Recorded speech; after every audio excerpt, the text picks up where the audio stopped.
حدثنا عبدان قال أخبرنا عبد الله قال أخبرنا يونس عن الزهري وحدثنا بشر بن محمد قال أخبرنا عبد الله قال أخبرنا يونس ومعمر عن الزهري نحوه. قال أخبرني عبيد الله بن عبد الله عن ابن عباس قال كان رسول الله صلى الله عليه وسلم أجود الناس، وكان أجود ما يكون في رمضان حين يلقاه جبريل، وكان يلقاه في كل ليلة من رمضان فيدارسه القرآن، فلرسول الله صلى الله عليه وسلم أجود بالخير من الريح المرسلة.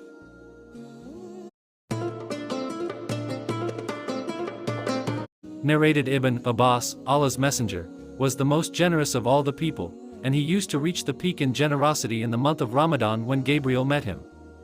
Gabriel used to meet him every night of Ramadan to teach him the Quran. Allah's Messenger was the most generous person, even more generous than the strong uncontrollable wind, in readiness and haste to do charitable deeds.